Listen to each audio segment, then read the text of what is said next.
Hey, Hi, friends.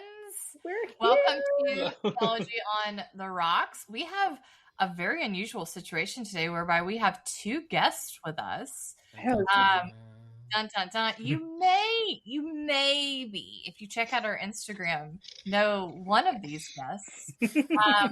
However, never live that down. However, we are here with our new, I would say, I guess, podcast family members. That's Yeah. right. We are. We're family members now. We're networked. We are networked. As per last week, we are now on the Anazao network, which I will say a different way every time. Every time. Which is really, my Southern accent will not let me not do that. So we're here with Thomas Johnston and Will Rose of a new podcast called Your Matter Matters. Yeah, not with a question mark. Not with a question mark. Not with a question. There you go. There you go. Period. Is it with the exclamation? Your matter. Yes. It's emphatic. Make it emphatic. Does matter.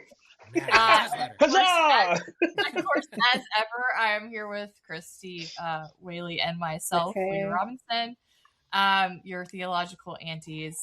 As ever, we are so happy to have these two folks on our podcast. And, you know, we have some stuff in store for them because although we are off the cuff, we are PhD students or post-PhD, so we do prepare some.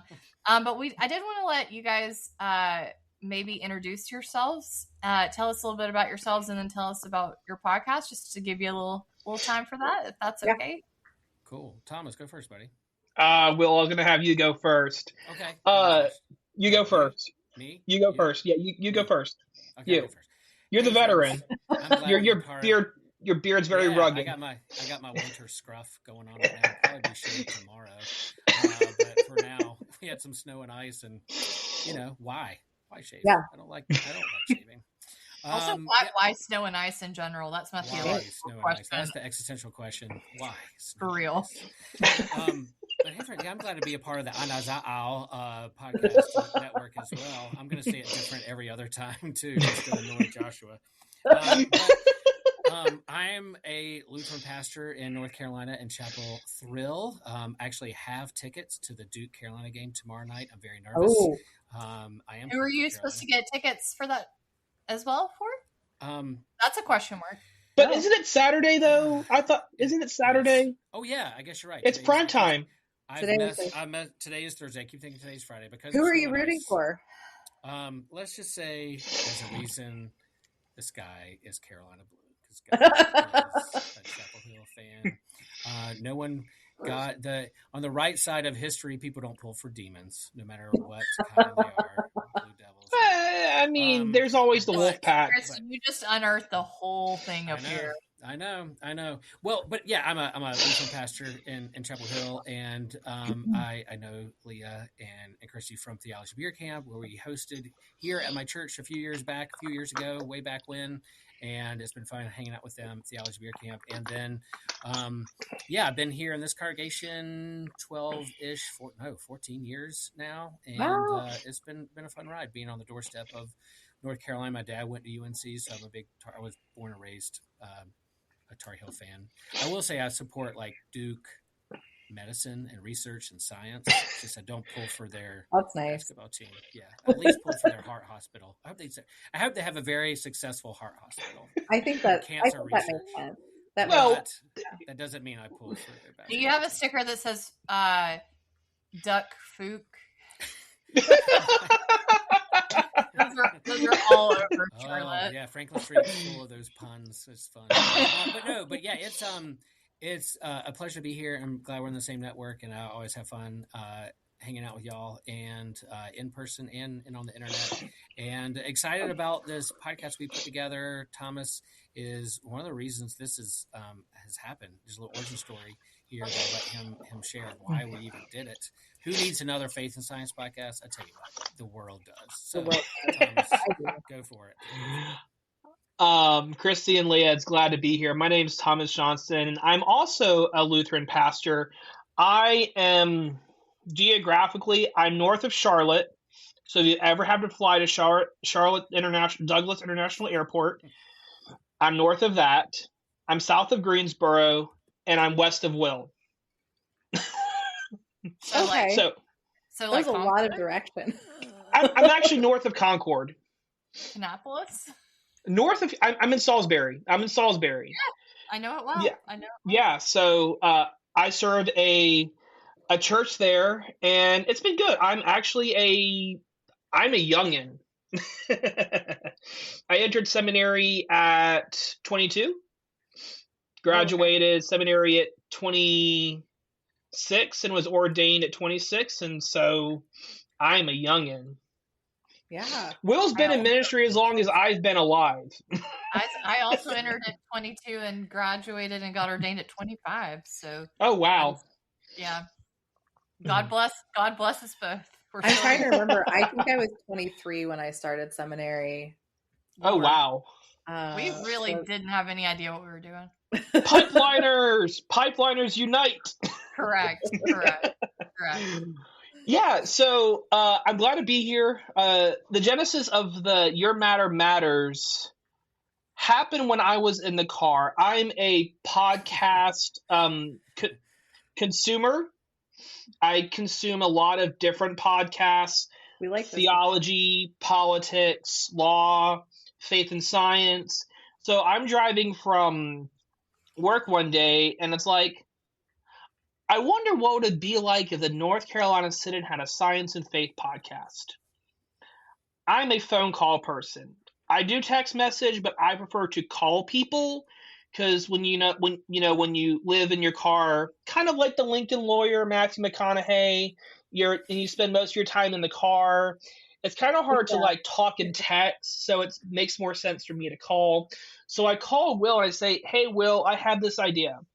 What if we did a science and faith podcast for the Synod?" Will and I are also members of the steering committee for the Lutheran Alliance for Faith, Science, and Technology. That's a thrilling group to be a part of. I tell you, it's a part. So we just refer to ourselves as the Alliance because it just shortens it. Yeah. And yes, it is kind of insider baseball talk, but for the most part, people kind of know what we're talking about once we kind of say it the first time, and then we just condense it. So I mentioned to Will, "Hey, what if we did this?" And he said, "All right, let's plan and meet and then bring it to the Alliance." So after a few text messages and phone conversations, we brought it to the Alliance, and they said, the Alliance steering committee, they said, "Go for it." Luckily, and this is actually how I met Will, was at camp. I met him at Luther Ridge back in 2017. Yeah, in the before times. So when we were at camp, we were talking about what are questions or what are topics people have questions on. Where do they want to? What gives them curiosity, awe, and wonder? And really, we're in a changing scientific society. Artificial intelligence is running rampant. Then you have not just artificial intelligence, but you have all of the major tech companies, the Magnificent Seven, investing in one another. Yeah, so you have the intersection of technology and finance and all of that. So we put together some topics. We put together who do we want to reach out to, and some of our guests were not even on our radar when we were putting this podcast together. Some of these people just fell into our lap, and it was like, we'll run from there. Yeah. Let me chime in a little bit. Like, part of that conversation too was Thomas saying like, "Hey, we should do like a faith and science podcast." Like, I got a lot to do. I got too many podcasts or too many other things. He was like, "Well, what if we applied for a mini grant through our synod, get some seed money to upgrade some of our tech and microphones, and then be able to offer some of the guests a little stipend or honorarium for doing an interview." And so I know the Alliance, the Lutheran Alliance for Faith, Science, and Technology, have resources, but like good Lutherans, we're pretty introverted, and we don't evangelize a lot. We don't share a lot what's going on. So we have a little group, but it's very insular, and we're not like out there trying to share that with everybody. And so part of this Luther podcast would was be to, so proud, Will. I know.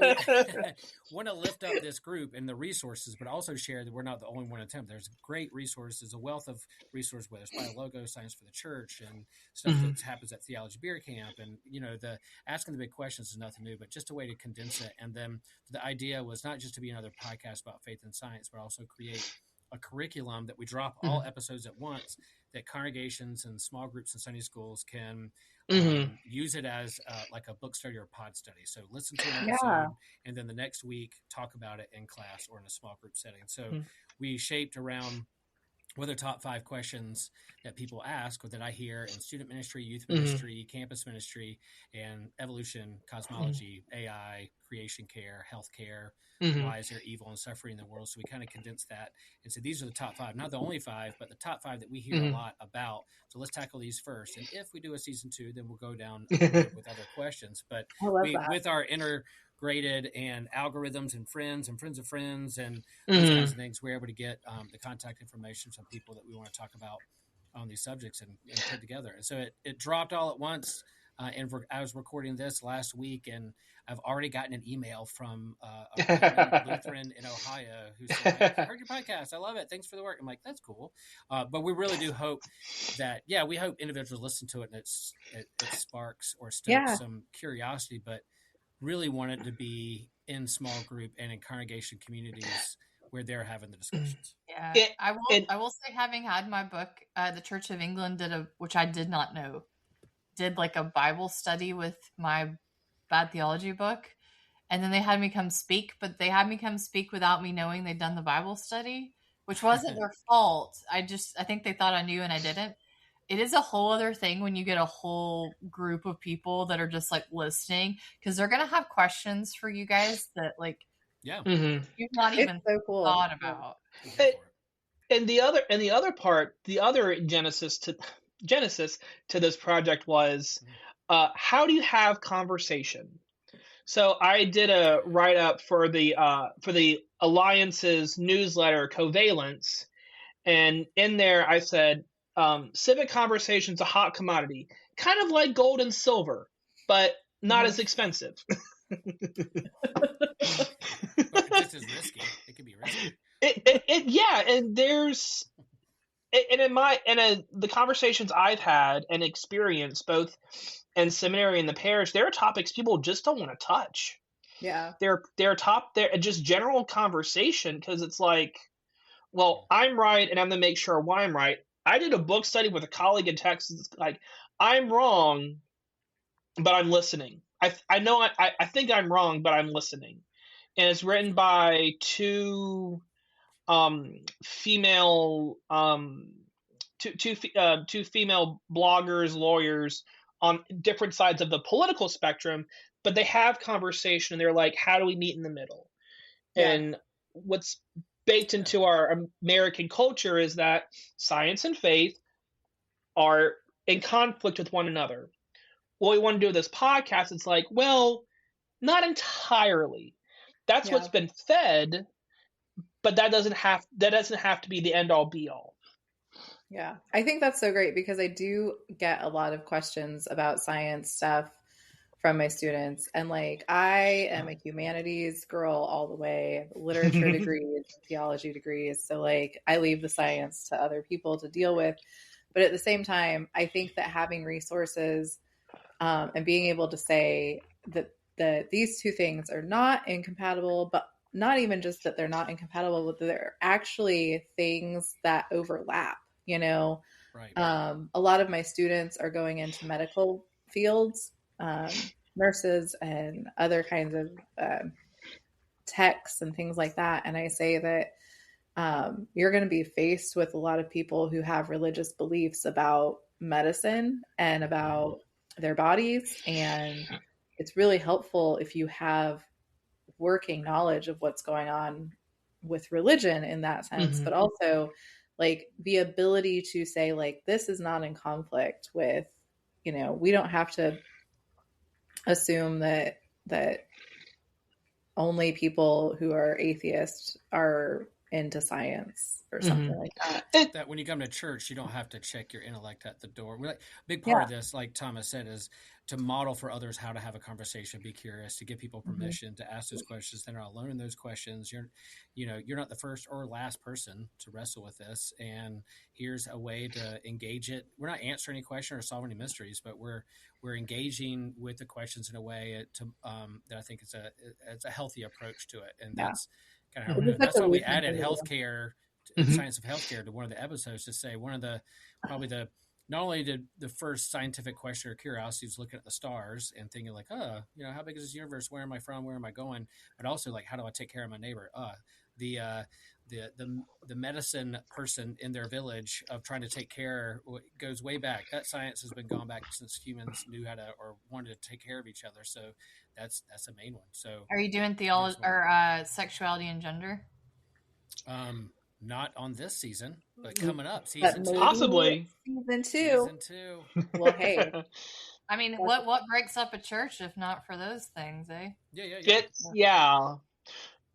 It's. Go ahead. Oh no, I was just gonna say I feel like Leah and I have many questions that we want you guys to answer before we get there. I will say, to be fair, Christy did not give me these questions ahead of time. She asked if I wanted to have the questions, and I said no. Well, I'm me, and I like to. I'm not afraid to say I don't know. Good question. I'll get back to you on that. Yeah, hey, that's what I use. That's it. That's exactly what I use as well. But so I have 2 questions that everybody here is going to answer. Is it to do also with what we're drinking? I think we have to say what we're drinking. We also have to talk about our drinks because this is Theology on the Rocks, and we have to make sure everyone knows that we have rocks and or something. But also, then I think like it's just going to be a firestorm of Leah and I asking the most random science theology questions that we can come up with. So firstly, Will, what are you drinking? Oh, I have a nice in honor of Leah. I have a Noda.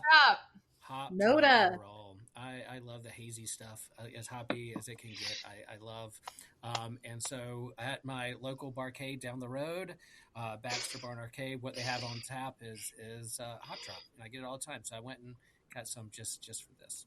Oh, Will. Noda Brewing is our big neighborhood brewery. That's really moved beyond a neighborhood brewery at this stage. Like they do really good work. Yeah.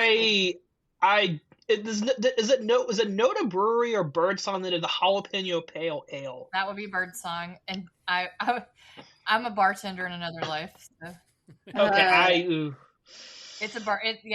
They do a jalapeno ale, and I want to taste that. That sounds delightful. I love It's a house of divided souls. People, if they love it, they love it. Yeah. I understand why people don't like hoppy beers. I didn't at one point, and I don't know why. I just all of a sudden changed. My palate changed, but I'm not a big sour fan. But I'm sure I'm not going to say never because at some point it may maybe love it. I don't love hoppy beers, but I will occasionally try them out. But what I really, for some reason lately, have been into is anything drink wise that has jalapenos in it. I'm like really into the spicy. Okay, well, this one's one. The only drinks some for you. I want to clarify. I'm not going to eat a jalapeno, but you'll drink a jalapeno. I will put on my spice game just because the next Kansas City. I know I flaked out or was just sick at the last.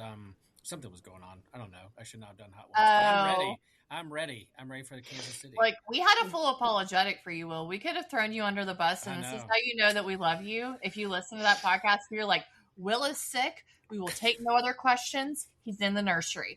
But who we will talk crap about next year. I everybody else. We will talk crap about everyone. Any of this.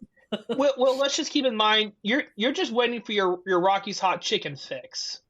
That's right. I don't know if Leah knows in Asheville. No. Rocky's hot chicken near Lutheridge, literally a stone's throw from our camp. People talk about that place like it is the second coming. Tell me. Okay, so we had fall convo at back in October, and the lunch at Lutheridge was not good. And Will texted me, or I asked him like, "What are you doing for lunch?" He's like, we're going to Rocky's Hot Chicken. Want to join? And I'm like, I just when and where.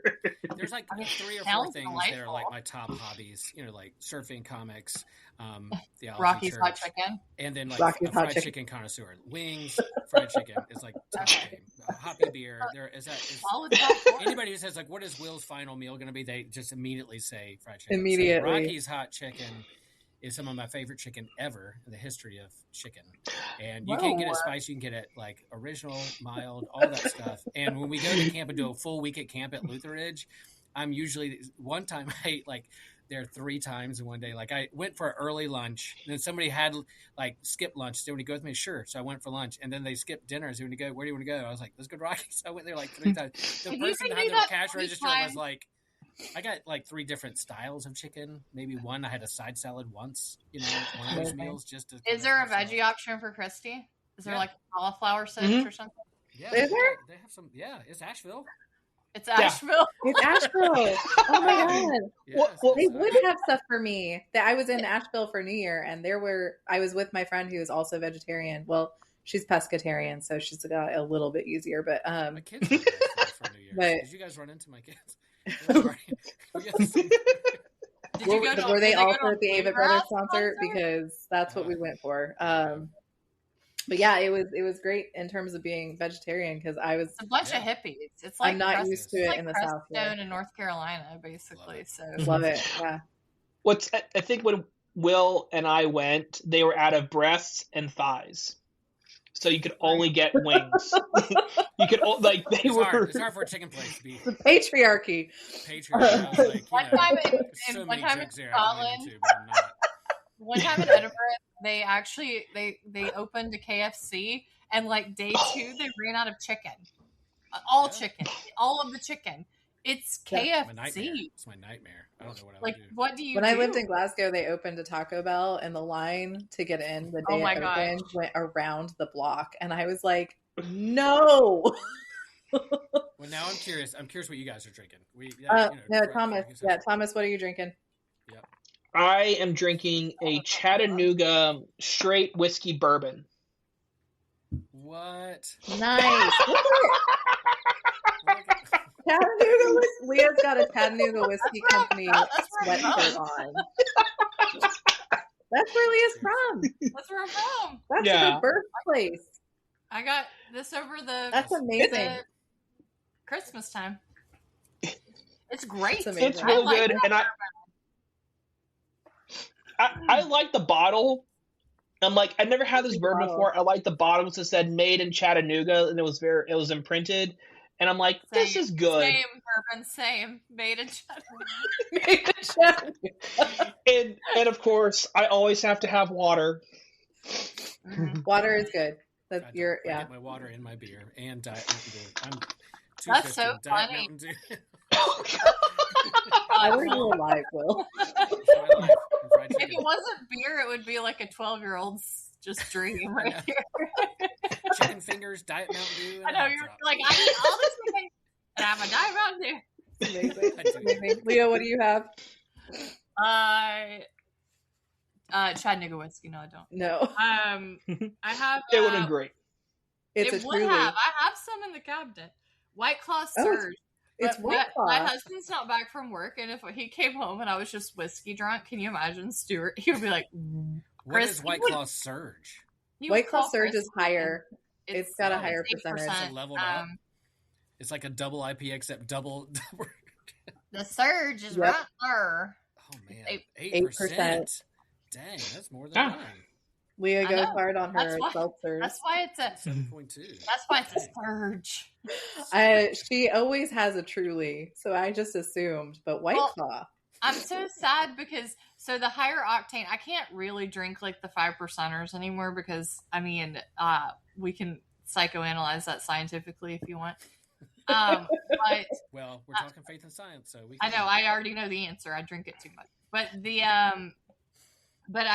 Truly, at least the upper octane ones are called Truly Unruly, and I love that name so much. So when I got the White Claw version, it was just White Claw Surge. I was like, this just feels like I'm drinking White Claws, and then I just snorted cocaine or something. Oh. Well, I mean, that's what I haven't. But it's what it sounds like I'm doing, and it is a White Claw. So, there are no claws when you're drinking White Claws. There's no laws when you're drinking claws. Yeah. Christy Whaley, what are you drinking? I have a gin and tonic. Of course you do. It's a gin and tonic. It's a spiced gin from Bothy. It's a Scottish gin because I'm snobby about my gin. And then Fever Tree elderflower tonic. So it's a really fancy gin and tonic is what it is. I was gonna say, I'm gonna have you fix me a gin and tonic next time we're in person. I'm really good at gin and tonics. Like that's the thing I can do. Yeah. I'm also incredibly humble about gin and tonic. I'm very snobby about them. So she is incredible. I like that you act like that's your solitary snob corner. Oh, it's not at all. The only thing the only thing I'm snobby about, guys, is that while we are twin flames and co-spirits, I do think that Christy is a bit more snobby than I am about most things. I don't know if that's true. Not most things. You and I were united on this fight against process theology. We just put on our capes and we were like, hold my beer. off air, you need to tell me. Oh, for sure. Yeah. Oh yeah. No, I mean, we just had a full ass. I mean, we don't have to say who, but we just had a full ass debate about classical theology. The phrase classical theology. This is what we're put on earth to fight. Or no, sorry, classical theism. My bad. Yeah, classical. Oh, yeah. And now we're like, people don't say that. I think they were like, we do. And I was like, well, you need to know that you guys are saying that. We don't all know what you mean by that. So you must define what you mean by that. And apparently we should all just know what it is. Apparently. I am snobby about I had a colleague. I am snobby about other things, but I do feel like the competitive edge really sets Leah and I off about those things because most of the time I keep my snobbishness inside. Like I'm going to judge you, but it's going to be inside of me. And Leah is like immediately like, no, you're being, and I'll be like, no. I'm an external person, and like I want to get it out of my system and tell you. But here's the thing, though. At least you know, like it's not a mystery. You're not judging us on the inside. You're doing it whenever I met. Will, you may have been there when I met Tim Whitaker of the New Evangelicals at Beer Camp. I just went, "Are you going to be on your phone the whole time?" He was like, "I'm content creating." Like, my job, Leah. And now we're like BFF, and I'm like, here's the deal. Like you'll always know. Like, yeah, Christy will keep it in her heart of hearts, and then one day she'll just be like, "You're wrong about." Remember that. 5 years? I'm in my cat era now. I'm in my new cat. Yeah, era. Will has a cat. Oh, she's such a little sassy thing. I love her so much. But what's her name? Like I'm not used to. I'm interacting with her like I interacted with my dog, like I interacted with Woody, and I need to like retrain myself because I'm like, Woody, come here. I'm like, hey, Java, come here. And she's like, what? I'm not coming to you. But Woody will look at me and be like, God, I love you so much. I love you so much. And then Java is just staring at me like, what are you?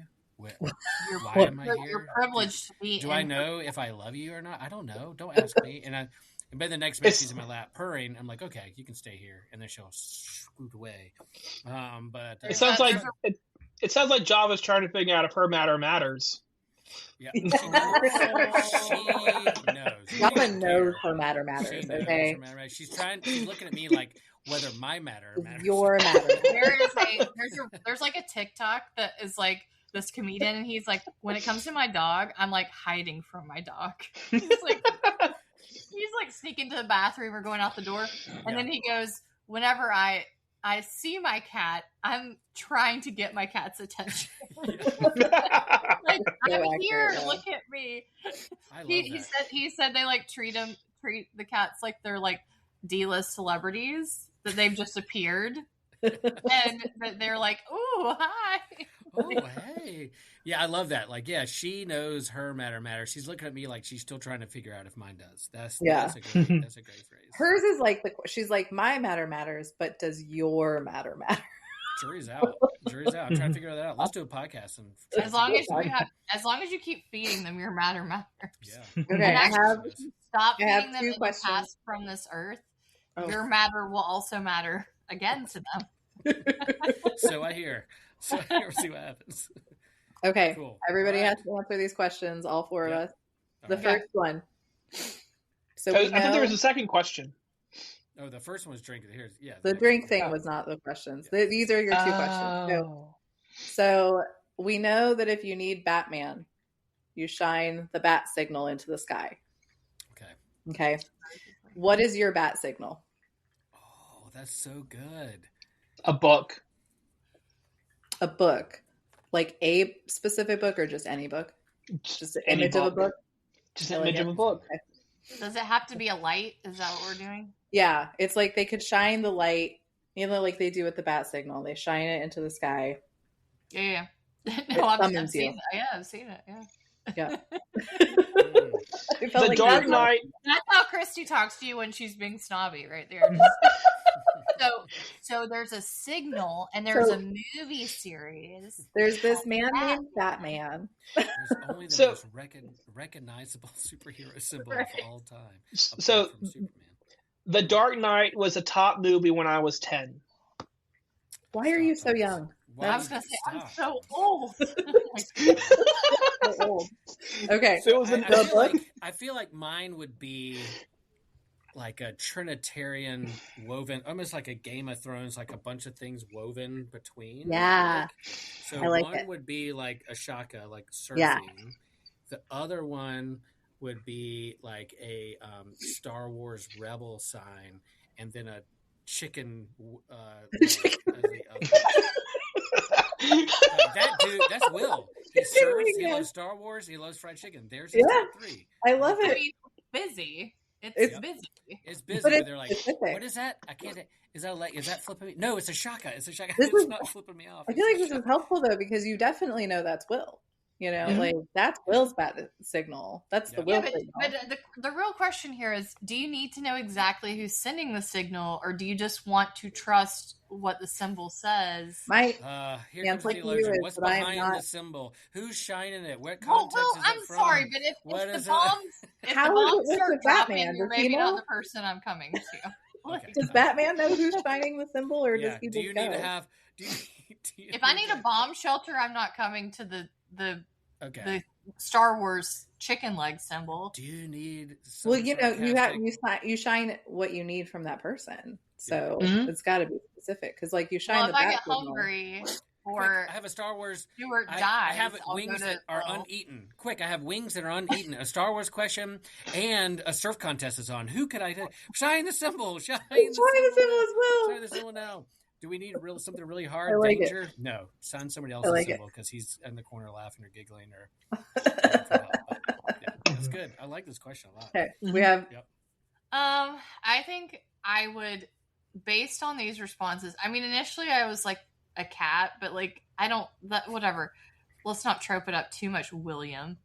I think that I would just have someone like Edward Munch's The Scream, and and that would be my Ghostface, yeah. Yep. Yeah. I did have on my tab classical. I had one tab that said classical theism, and then the other tab said the rules of Scream. I was like, that's your life. There's your life. My life right there. But yeah, so I would do that, and then if you want to scream, or you're screaming, or there's potential of screaming, I feel like that's what I'm sending to the universe. Yeah. Permission to scream. Very good. You have permission to scream. Yeah. Mine is a sperm whale. This is the thing. Sperm whale specifically? Sperm whale specifically, because my last name is Whaley, and my oldest brother and I, it was his birthday. This was many years ago. And he was like, I'm going to get a tattoo for my birthday. What should I get? And I jokingly said, you should get a whale tattoo, because people give us a lot of whale things. And he was like, I'll get a whale tattoo if you get a whale tattoo. And I was like, fine, because again, competitive. And so my brother and I got whale tattoos, and it was always a joke. And he got a killer whale, and I got a sperm whale. And then my niece, his daughter, got one, and hers is this beautiful, artsy humpback whale on her arm. It's a gorgeous tattoo. And then my other brother got one. So there's a bunch of us with whale tattoos now. Because mine is a sperm whale, that has to be the one. Like, that's it would only be your family, and it would be the family that would show up. That, like, I feel like it would be a select. A pod. It's a pod of whales. A group. If I could go back in time, I would tattoo a narwhal on my foot instead of a sperm whale, but I'm never tattooing my foot again. She also has Hebrew on her foot too, because she was in seminary. I was in seminary. Exist in the form of a whale. They do. They are cool. They're real. They're so cool. They're so cool. So yeah, if I could go back in time, it would have been a narwhal. But 20-something-year-old Christy was like, put this sperm whale and also the Hebrew word for love, and now everyone thinks I have a Jonah tattoo. One time PNs put up something that said, like, if you went to seminary and have Greek or Hebrew on you as a tattoo, send it to me, please, and let me check it. Oh, something. Do you? I have the Cairo and the Jerusalem cross. Mm-hmm. There you go. We used to joke that it was the only way you could graduate. You had to show them your Greek or Hebrew tattoo before you could graduate seminary. It was just funny, though, that it's such a common thing because, for reference, if y'all don't know, Pete does the Bible for normal people. He's one of those cool people that's like a really pretty famous as it goes academic, but then also is just like a nice human being when you meet him. Although he did reject Christy and I's friendship bracelets. He did. He rejected our friendship bracelets. He said we were being aggressive with them. He was like, "Go away." So we're like, "You just take one. Just have one." And he was like, "I'm okay." No. Thomas, did you get yours when you went to Jerusalem in seminary or anything? Oh, okay. Yeah, the Cairo I got in Charlotte, but the Jerusalem I got at Razuk's in Jerusalem. Oh, very cool. So I had initially the 28th generation doing the tattoo, but when I get tattoos on my arm, I get a little lightheaded, so I got the 27th generation because I was on a medical bed. Yeah. That's a good story. Sorry, Thomas. No, that's fine. Got a little lightheaded, so, you know. Well, it's what you know. That's how the first one happened. I'm just like laying there and I'm like, I need a Coke. And so my mom went upstairs to the restaurant, Tupelo Honey, got me a Coca-Cola, came back down. I'm drinking it, and I get my tattoo finished. I met Pete Enns in college. He came to my college because I went to Lenore Ryan University. Yep. And so they had an Institute for Faith and Learning, and I wasn't the only one who suggested Pete Enns, but others did too. I saw his video on the 5 Views of Inerrancy from Zondervan on YouTube, and I'm like, oh, this is cool. And then I read The Bible Tells Me So, and I'm like, can we get him to come? And so I introduced him, and I'm like, this is wonderful. Someone asked him from the audience, do you see the Bible as living and breathing as the United States Constitution? And he said yes. Okay. As in, I was like, commendable? You mean? Yeah, or just like not static. Like there's the way and the way the Bible speaks to us changes in our seasons. When I was in Texas on internship, they actually did the Bible Tells Me So series, and then I read The Sin of Certainty not long after that. I like Pete Enns. A lot. We like Pete Enns too. You guys at beer camp that Christy and I completely overwhelmed, but kind of on purpose. Yeah. Like your Greiger, who's at Vanderbilt. We live and breathe to make your laugh. Much like Pete Enns. And we get nothing out. Like we're not on flirt time. This is literally just anything we can say that will amuse either of them. Yeah. We really lose our feminist card on this. Like we just love making them laugh, and it's hard. It's hard to do. Like stoic, and it's hard to do. So like Jorg one day he was sitting by himself or something for lunch, and Christian just sat right next to him. We were like, "Hey, we're gonna eat with you now." Hey. And he's like, "Oh, okay." And now we're great friends. We're best friends now. Well, we think that. He probably does. I don't know that he thinks that, but we are really sure. Although every time we show up around him, like at AAR, something that's not beer camp, he does look at us and kind of do this like sideways smile, like. Hey. He does. And I'm he'll say, "Hello." I'm kind of the same way. Like if I see someone like just a little door cracks a little bit of making them laugh a little bit, I'll catch and be like, pounce. Like I'm in. Like I'm good. I'm ready to do it. You guys know that about me. And then you meet it's my favorite thing. People who are like Stacy Floyd Thomas from Vanderbilt that we met last beer camp, who is just like, you don't even have to do that. Like I was trying to do that because I was just sort of like very in awe, and she sat next to me and we just both had giant steins of alcohol at like 10 a.m. doing this panel liberation theology. And I just was like, and it was me, Adam Clark, her husband Juan, and Stacy. And I said, I'm not going to talk very much. That's right. Like me and the sinners panel. That's a heavy hitting group right there. It was a great group. It was a great panel. Both panels were great. They brought me on to talk about queer theology and feminist theology, which I did. But then they started talking about black theology, and I just went like, I was like, the microphone's like here. Like, I was you guys handle this. Yeah, it was great. Yeah. But both of those panels were so phenomenal. I feel like Kelly Brown Douglas's keynote and those two things were like absolutely the highlight of my beer camp this year. 100%. Yeah, and then with sinners, like I love it when Adam Clark goes, "What are we talking about? Do you have an outline? How do I have any questions?" Like Adam, I have one. I have one question. I'm going to ask it, and you guys are going to take off running, and I'm going to get out of the way. And he was like, and it happened. And then afterwards, it's like, see, and I remember Kelly Brown turned and looked at me and was like, "Sorry, young man, is there anything else you want to say?" I'm like, "Nope." I'm like, "Nope, you guys are good. I got maybe one other question, and that's it. You guys just keep going." I think Josh Patterson did the Liberation panel, and he asked like 2 questions. Yeah. So you go. And then also like Adam was beside me because I was like, "I'll just go to the end," and he was like, "No, you can be in the middle," and I was like, "Okay," but he had his slides up, and I was like, "I don't think this is gonna go that way." I don't think we're in not that organized. No. Here. Yeah.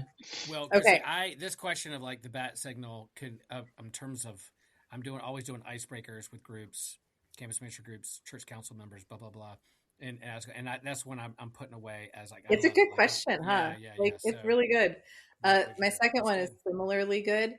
And I stole both of these. I stole both of these from Amy Poehler's podcast, Good Hang. So neither of these came from me, but like I heard them asked, and I was like, "Oh my god, I love these questions. I'm going to ask people these questions." The second one is equally good as my favorite. Are you ready for the second one? Okay, ready. What is the song that you want to hear as you're dying? As I'm dying? Yes, man. Like you are dying, and they'll play your song. I got the question. Yeah. I'm like, do I want to be meaningful? Do I want to be moving? Do I want a slow song? He's just like YMCA. Public Enemy. You guys want to know what my song is? Because I already knew this. Okay, good. It's by Master P, and it's Make 'Em Say Because wait. I have to make this play where I want it to play. You can only use like 10 seconds of it. Don't forget. Yeah, I know. Are we on YouTube?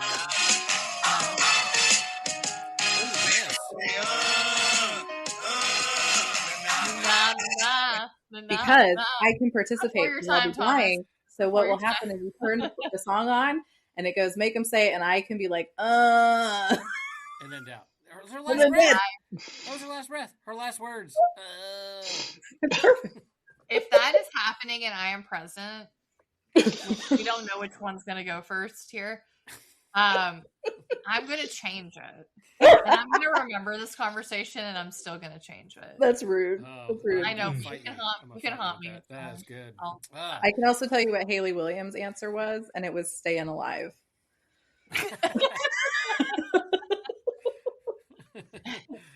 So if that helps you guys with your choices, yes, that's what they were like. That's what you do CPR to. Yeah. So if that helps, I would pick. Stay alive. It's like flat.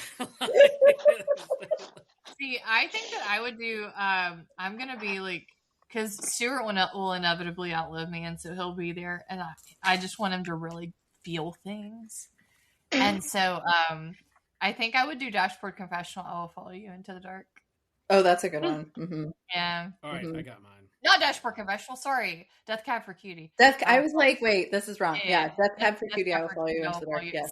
Really, same genre here, but different. Yeah, but I will follow you. Yeah, go ahead. Sorry. No, Will. You know what? A white man speaking. I have learned my lesson. I will be quiet. Would you also like me to put some pantyhose on? Would that make you Don't show me your ankles. Don't you show me your ankles. I can't handle that. I can't handle ankle shots. I don't want no ankle money shots. I'm covered completely. He's like, I can't do it. Just the thought of those ankles underneath that desk. You just let me know when. I'll be ready to answer your question. Oh, let you know when? This could be fun. Let you know what. Leah, I like your answer. I think that's a good, serious one. Yeah. And also, I like that it will make Stuart cry. Yeah, I know he'll cry, and that's really what I'm going. Most of my life is to make Stuart cry in various persuasions. It sounds terrible. He's the feeler. Go, Will. Will, you have permission. Okay. Maybe we should do a podcast called "You Have Permission." I know it's out there. Dan Koch, who does the music on our podcast, because I got permission to use his music on our podcast as our intro. Right. He no longer calls his podcast "You Have Permission," so that's out there. It's what's it called now? Religion on the Mind, since he's like a psychiatrist, psychologist. Yeah, I knew he renamed it. I like the other one better. So my I have a joke with my family, like when we go camping and different stuff. Like when I walk in a room, I have this. I heard this on like a radio show. They played this it's called "Funky Fanfare" by Keith Mansfield, and here you go. I don't know if you can hear it, but let's try it.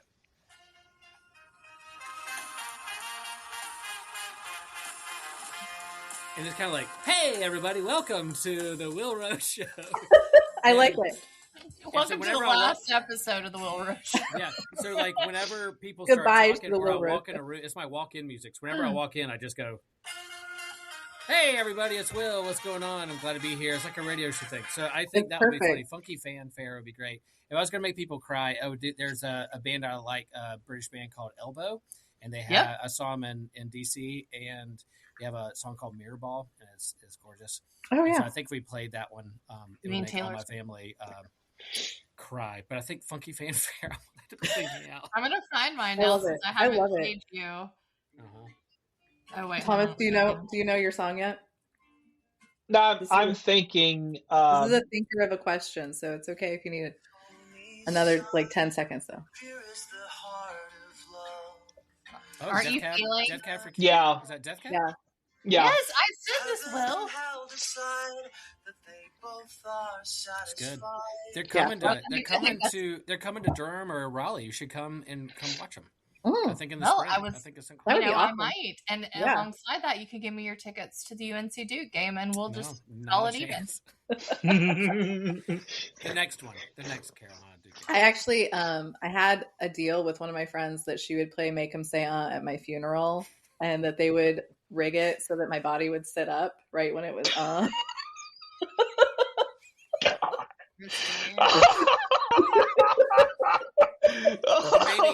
For me, they play Funky Fanfare, and all of a sudden, my head starts going like this, and then I start really Weekend at Bernie's. Yes, you start dancing around. He's dead, and he can't resist the fanfare. He can't resist the fanfare. It's because I'm going to tell you guys, while Thomas continues to think about his song, interrupt me as soon as you've got it. But I wrote my grandpa, my paternal grandfather, Grandpa Whaley. I had to do a report on how my family came to the States, like we had to do. And he always was telling the story. So I wrote him and I said, hey, Grandpa, can you write me a letter that tells the story so that I can use it for my report? And because he was a Whaley and we don't like it when you tell us what to do, he decided to pretend like he didn't know that story. And he goes, well, I don't know how we came here, but I'll tell you an entirely different story. He doesn't know the story of his own life. Yeah, he was like, no, I don't know the story that I've told you 7,000 times, but I'll tell you an entirely different and useless story, but it is the greatest story I've ever heard. And it is that his great-grandfather in Missouri apparently had he was married several times. And one of his wives, my grandpa said, was very vain. And she required to be buried in her best clothes, which included a corset. Ooh. And this brings us to some science stuff. Do you know what happens when you bury a dead body in a corset? It explodes. It can't expand with the gases that are releasing. And so they're doing the wake, the body is in the coffin. They're sitting around and her body sits up and makes this sound. Let me hear you say, So I decided that this would be a good way to keep up with family tradition. Also, I will say, Christy, with Will and I both here, you did just say expand. Oh, yes, I did. You're right. No, it's happening. At the end, it's ow. Oh no, we lost Thomas. Yeah, he'll come back. Maybe he'll come back. Okay. We'll see what happens. What's your next? Answer that question. What's your next question, Chris? I'm done. I'm out. Those are actually planned questions. I do have sciencey questions. You scared him. I scared Thomas away. The dead body emerging, which is rude. I can't wait to share. Honest. I feel like he's finding his song. I am so pleased that you're doing the science and religion thing because I got Christy will say I got nominated for a science and religion award at AR for the COVID book. Okay. And which I made a pitch to get in there somewhere, but you rejected me. Remember that? I don't think that that's true. At all. I would say she would have definitely accepted. I was like, I would have taken just about anybody to get in there. But also but when I went, I was like, I hope they don't want me to talk about science because I'm sure. Right. All I did was talk about how the history originated. Hey, Thomas is back. We thought we offended you with funky fanfare. No, sorry. My internet is very funky. That's okay. Yeah, it's on top. It's on topic. Yeah, I felt that. I feel that pain because I've had that problem many times. I'm on a hot. Yeah, I'm on a hotspot, and it's like yours going to be reduced to 600 kilobytes. So, sounds like science. Yeah, like science. That's on your. Yeah. That's on your podcast. No science here. Yeah. So if I were to go. Yeah, and surprisingly, I'm actually uploading faster than we do when we did Will and I did our podcast. Well, if I were to die young, okay, there's a song by Blood, Sweat, and Tears called "When I Die Young." And there's also the one by the band Perry. So yeah, I'll go with either one of them. Either one of those. Okay. If you die old, we'll find you a new song. I think you should still play it if you die old because I think that would be funny. That would be funny. You're 99. You're 99. When I die young. Or if I really wanted to have fun, I would play the end song to Monty Python's "Meaning of Life," the Galaxy song. That's a good one too. That's a good idea. I like as they do in Britain. Always look on the bright side of life in Life of Brian. Mm-hmm. Yep. So it'll be a spectrum. Yeah. How reverent do I want my funeral to be? Mm-hmm. It's not your funeral. It's when you're dying. It's the last song you're going to hear. Oh, yeah, no. So, okay, fine. We're going to do Life of Brian. Always look on the bright side of life. Perfect. Yep. I love it. That's a good one. I inherited I'm doing a Christology class currently for teaching one, or you're teaching it? You're teaching it? Yeah, I'm teaching it. Yeah. I'd love to see that syllabus. Mm-hmm. It's not mine. It's called The Jesus with Many Faces. And so it's, essentially it's someone else's course that I'm teaching. And because they're on sabbatical, lucky them. And so, but a lot of the stuff is like these movies that they wanted to sign that portray Jesus. And so, in different ways. And Life of Brian was one of the movies. And I should say, I've said this on a podcast before, but the people I teach it's Atlanta. So they're predominantly women of middle age who are African American. Yeah. And to do like, I will say to hear their perspective on some of these films is amazing. Like 1960s British humor is kind of right, like 1960s like white dude British humor. Yeah. But it's really funny because they were like, and I was like, this feels kind of like problematic. And so I was like, but then I rewatch it. And what I get to do is I rewatch it and then I teach the next day. So I get to watch all the things we're going to have to talk about in class. And I hadn't seen Life of Brian, Don't Tell Trip, but for like years. Yeah. Probably since college. And I just was like, oh my God. Oh my God. I try to watch it every Easter. Oh, okay. Will literally spit out his drip. He spit out. It's just like on occasion when you've been teaching as long as Christy and I have, like I'm on like year, I think like 16 or something at this stage. Sometimes you'll like look at an intro book and you're like, you know what, I'll just assign that and I'll read it when the time comes or whatever. Christy maybe doesn't do this, but I do this sometimes. I absolutely do that. No, yeah. But then you read it and you're like, oh, you're like, oh no. Oh, what have I done? No, that was the wrong thing. So as soon as I'm watching this movie and he opens up the door and he's just completely naked, I was like, or the window, I was like, or when he starts being really anti-Semitic, I was like, oh no. Yeah. And the week before we'd watched Jesus Christ Superstar, where the first thing that we talked about in class was the fact that Judas is black and Jesus is white. And I was like, wow. Oh. Yeah, that's right. Well, they do a remake. No, it is. Yeah. The original, it is. And they do a remake of it, and it's still the same. So one of my colleagues in seminary, that's what she would watch and get on Holy Week was Jesus Christ Superstar. Jesus Christ Superstar? Yeah. Okay. But what I pointed have the album. It's right there. She has the record. She likes it. So what? As we were watching it, and I pointed out, it's like there's a racial component here, and it's the end where Judas hung himself. Yeah. Which is a wild decision to do when he's the black character. Yeah. And she's like, I never noticed that, or even. Because it's amazing sometimes. I mean, and I say this to myself too, because younger Christy was far less aware of certain things and was just like assuming that everyone had my own experiences. But it's amazing how much white people don't notice. Mm-hmm. I did it, Christy. I did it when I watched it. I think I told you this when I came into the class, and that was there was a woman who was very gracious, I should say, and she was like, "Well, my kids and I were watching it." And I did tell them to look at all the trigger warnings for everything.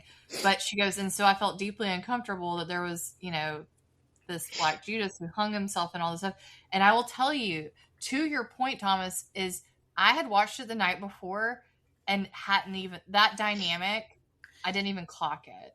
Yeah. Yeah. Like, and I'm usually pretty, on the pulse about stuff. Like, I clocked the Mary Magdalene stuff because I was like, ooh, that's really... Yeah. But we only look through our own lenses sometimes, and I had not caught. And as soon as that woman said that, I was like, I am deeply sorry. Like that. Yeah. She's like, she was like, no, point, I mean, that's life. That's why we do this in community, and why we have other groups and we have interaction, and why we want our podcast to be done in groups and congregations and groups, because there may be intergenerational groups, because there may be some who wrestle questions, some who don't, some who have a different perspective on it. Like, I think, there's plenty of things. Young seminarian will believe different or saw different or didn't see or notice that 53-year-old Will now does. And it's because of the people that I've interacted with and things that are now like I've cross-pollinated with. But I think that's the point of all these things too. Hey, this summer I get a sabbatical. So you talk about like teaching so I get a 3-month sabbatical, and I want to finish my book, God is a Surfer.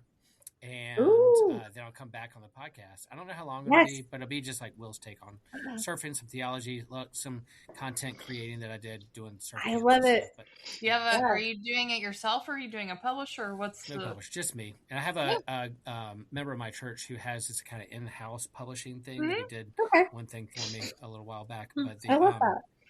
Yeah, I mean, you will sell the crap out of that, Will. We're definitely going to have you on to talk about that. Yeah, absolutely. And Will, when we do season 2, I'll be interviewing you.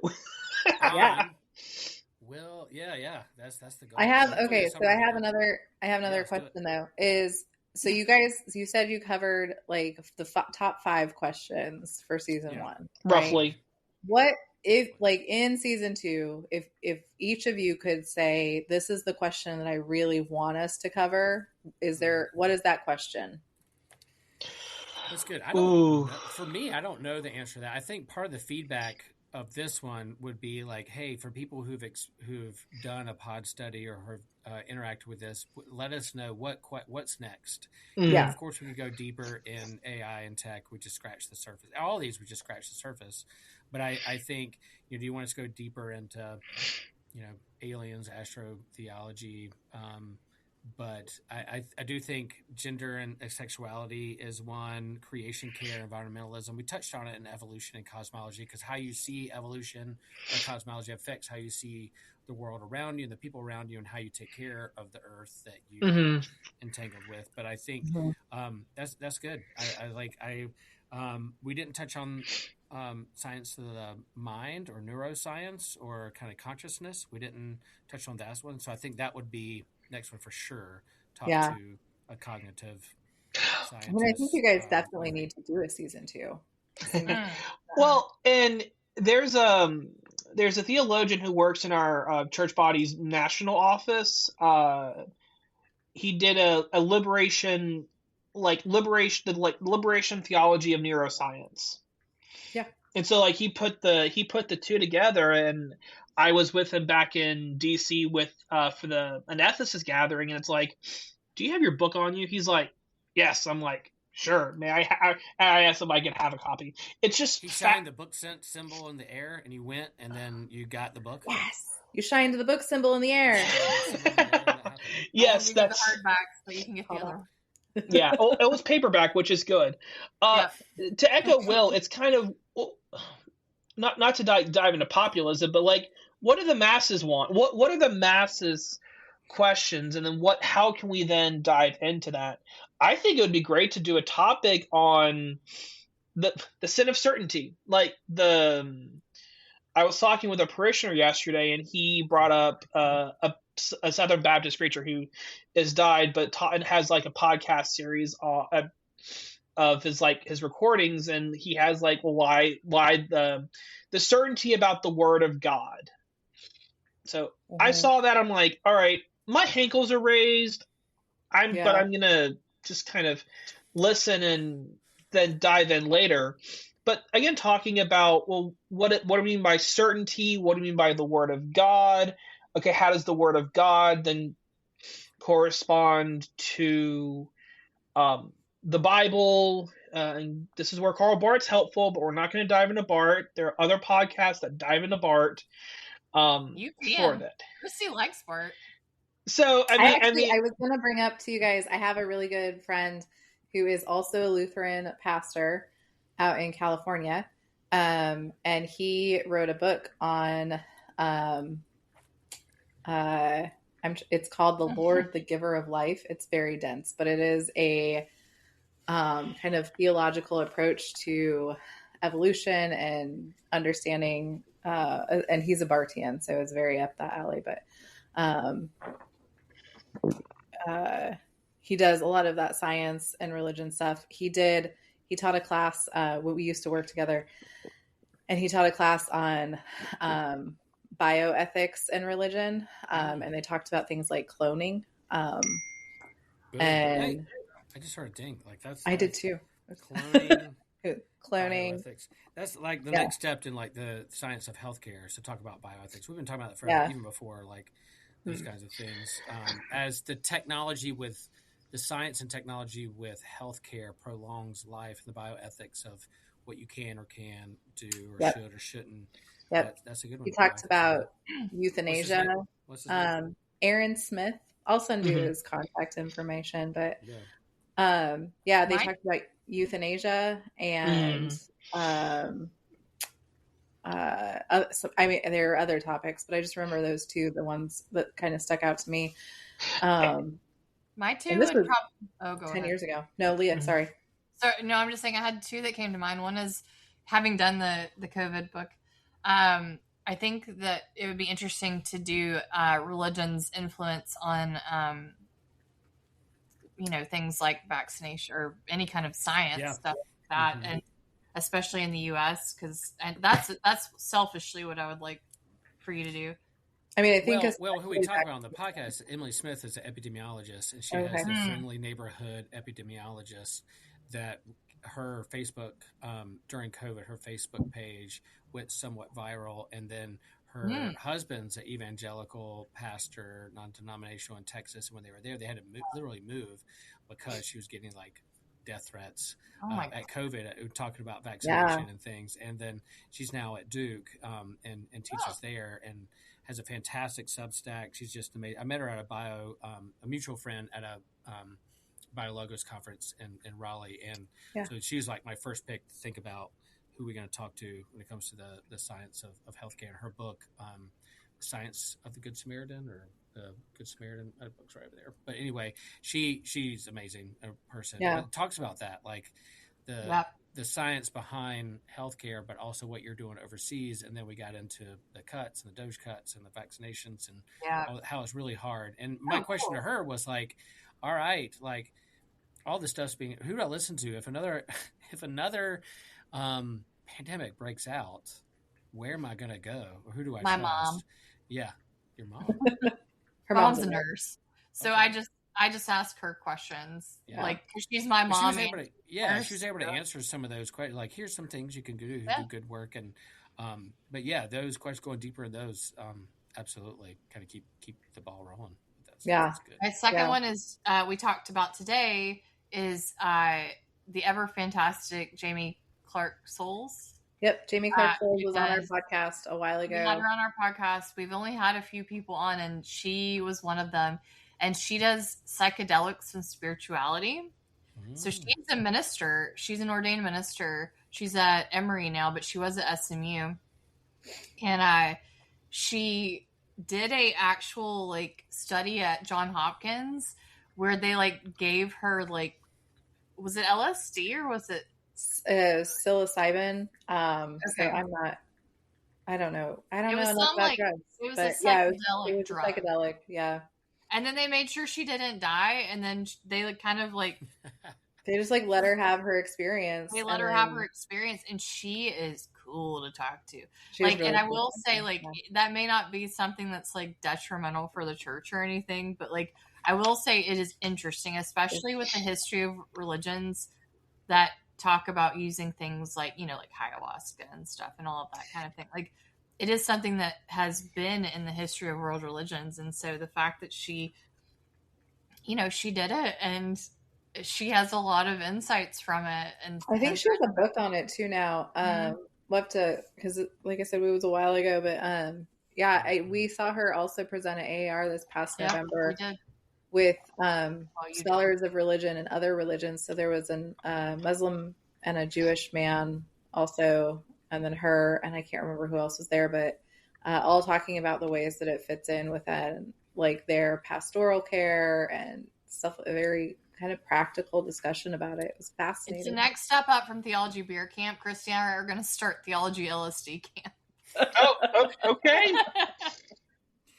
Theology Drug Camp. Theology Grove Camp coming to you. Your mind's gonna be blown. Right? Doesn't Sarah Lane Ritchie talks a little bit? Oh, does Sarah Lane Ritchie do some of that too? A little bit, like the spiritual technologies, like and drugs enhancements, whether it's pyrotechnics, smoke, songs at your deathbed, or LSD, or ayahuasca, or whatever. I guess you're saying that right, or anazao. I think but I think that what is it that we do to enhance our spirituality? There's science, pseudoscience. There's other things, like how do we tap into like letting people know that when you go to church, this liturgical rhythm does something to you scientifically, biologically. There's an embodiment there that goes along with not just like instead of communion, should you just be offering LSD tablets? Yeah. The LSD of Christ. I was going to say. Open up your tongue. Exactly. With the little like smiley face on it. Not that I would know that, but also with the Lutherans synod, with the synods approved. I don't feel like that would get you funding. No, Bishop, she would be like, "Will, can we have a conversation?" Everybody's just tripping at your. What's going on in Holy Trinity? You'd be the most popular church on UNC campus, right. So I would be willing. The LSD church, LSD Lutheran Church.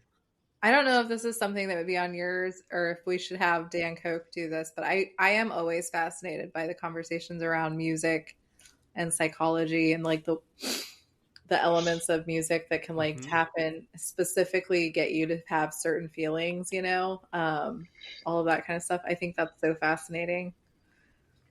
I know that usually gets talked about really negatively, but I feel like it's actually like very similar. Like it can be a very positive thing to do, Yeah. Talked about music, talked about negatively.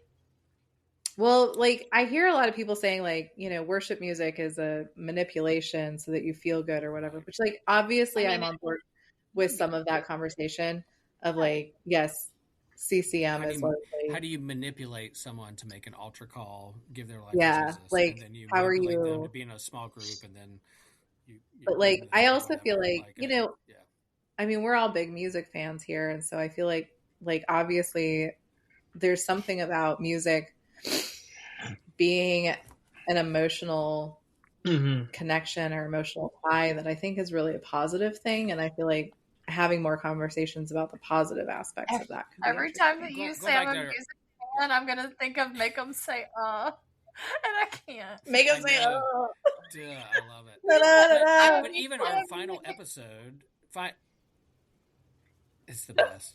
Our final episode, we bring in my director of worship and music here at Holy Trinity, because we commissioned a new hymn, a faith and science hymn, through a little mini grant with Science for the Church, called from Wonder to Wisdom, and to use contemporary scientific language with our hymnody and liturgy, not just like, we've progressed a little bit in how we understand the universe since the 1500s, folks.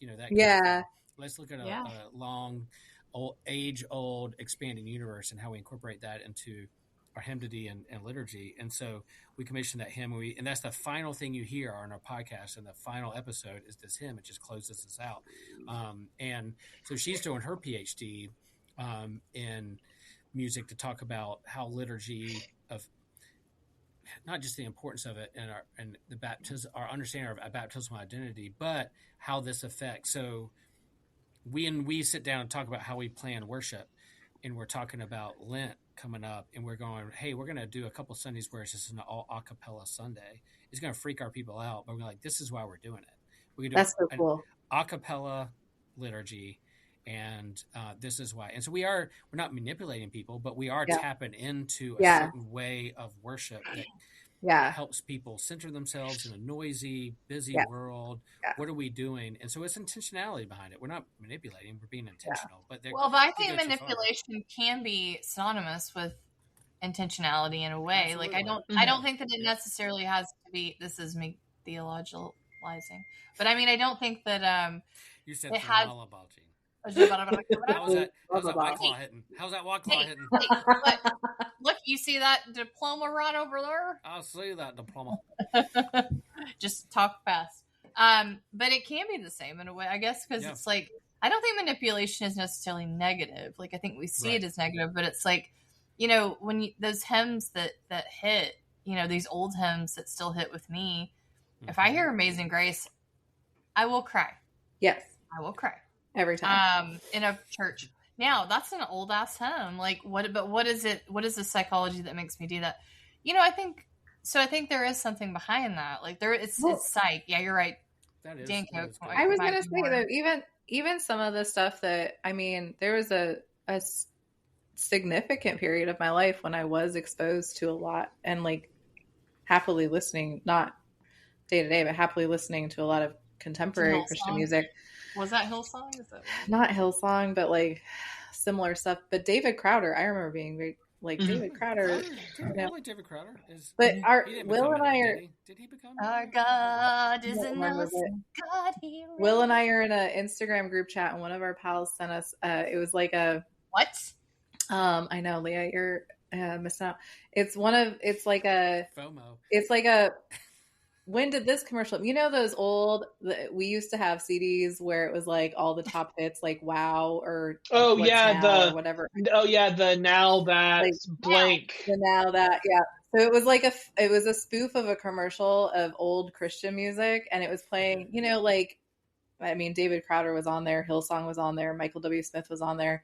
And the first song, I remember being like laughing. And then the second song came on and I had this very visceral minute of like, oh, I love this song. Like, oh, I'm having feelings. It's hitting, you know, like, and it's a funny little video, but I was just like, oh no, it hurts. Well, it was Wow. They were called Wow. You're right. Yeah. I have them too. Wow. Now, because it's like Christians appropriating the now. You know. It's like, wow 100%. Yeah. But I will say when I re-listened to our podcast, the final one, and the hymn that we commissioned, it could go out to others. That I mean, like, I got weepy. I was like, look, this is great. I'm glad that we landed there, not just on like a big theological heady point about faith and science, but we shared a hymn that expresses language in kind of this theopoetic way of expression that of wrestling with these questions. So that was pretty meaningful and pretty proud of that. So there you go, folks. Listen to all of them, but when we get to the end, listen to all of them. I'm excited to listen to all of them. There's a crescendo that comes with we'll definitely link up to y'all's podcast. Absolutely. Well, and I'm also, I mean, we're on the Anazao network. Anazao. So we're family here, and we're excited about it. But of course, family. I am excited to listen to you guys, your all podcasts. I'm glad to know that it's all out already. So I can binge listen. Do you guys have any final thoughts? Any final pitches for people that might be on the fence because you guys are so disagreeable and I know. That's right. We were so combative on this, and also difficult to listen to. I mean, God, this is a couple white dudes telling us what to do again. That's right. I'm glad that we kind of pod-splained things. Oh no. No, but sometimes I think our premise, as Thomas said earlier too, is like part of the way that we approach this isn't that we're not doing anything new. There's no new question here. We're not saying we're treading new ground. Like, oh, we're so innovative. It's the similar conversations, but we're just modeling how to have these conversations and open up for people who think they're alone in those questions. They have, they're not alone in those questions. They can lean into others and have conversations, and they can reach out to us if they have other questions. Spark some kind of awe, wonder. I'll let you speak about that, Thomas. That part of the common thread is this awe, wonder, and curiosity. But like the fear is that, oh, if I start learning more about science, it's going to take the magic away from religion and explain everything. But that not, that's part of it. But really, it can also help you go deeper and ask more questions and enrich and bring a depth to your faith that you didn't know was already there.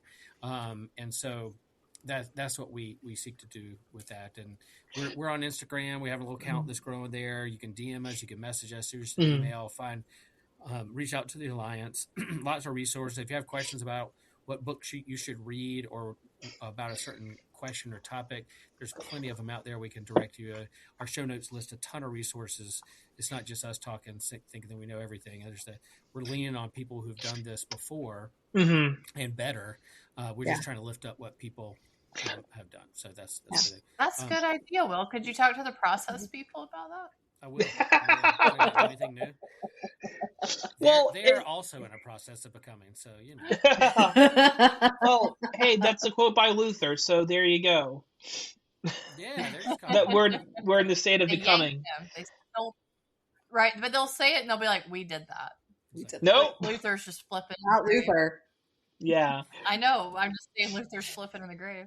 Yeah. Yeah. Well, the one thing I would like to remind our listeners is that the Bible has a conversation with itself. That the Bible dialogues with itself. There are two stories. One, reading Pete Enns' book, The Bible Tells Me So, and like how he opens with how the people treat the Bible as the end of a conversation, and instead they should be treating the Bible as the beginning of a conversation. And as Will said, that's what we try to do in this podcast is how does Scripture how does Scripture dialogue with Scripture, but how does Scripture dialogue with the world? And second, I forgot my second thought. I had my first thought, but I will say my second thought is if like people looking for resources, here's the one: would you baptize an extraterrestrial? And other questions from the astronomer's inbox of the Vatican Observatory by 2 Jesuit priests. I love that title. I love it. Somebody asked in a press conference of this scientist, Jesuit priest, would you baptize an extraterrestrial? And his answer, only if she asked to be. Oh, perfect. Stop. Well, and then they flesh out that whole conversation on. Yeah, that's good. What they also said is, when we ask that question, it's less so about them and more so about us. And I was like, yes. All right. Oh, they also talk about why Pluto was demoted as a planet. I know y'all grew up with Pluto as a planet. I grew up with we're old. Thank you. Pizzas. We have no pizzas now. The pizzas are gone. I was in the transition period.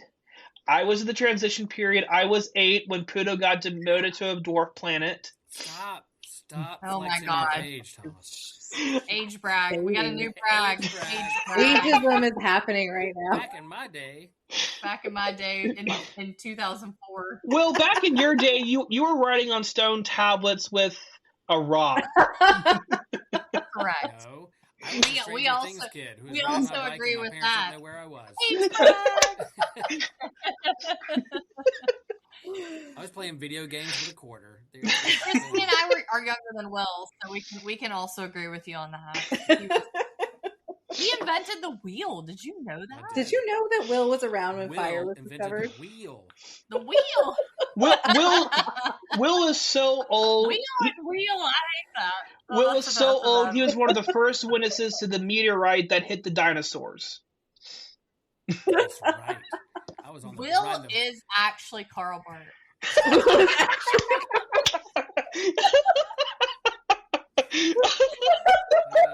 And I am going to tell your wife that there is a faithful secretary in your house. Because I like. You've seen my video of me pulling her with a fractured ankle. Oh my God, is your wife okay? And it's adorable, but we are kicking that quote unquote secretary out. That's right. Her name is Grace, by the way, and Lutherans appreciate Grace.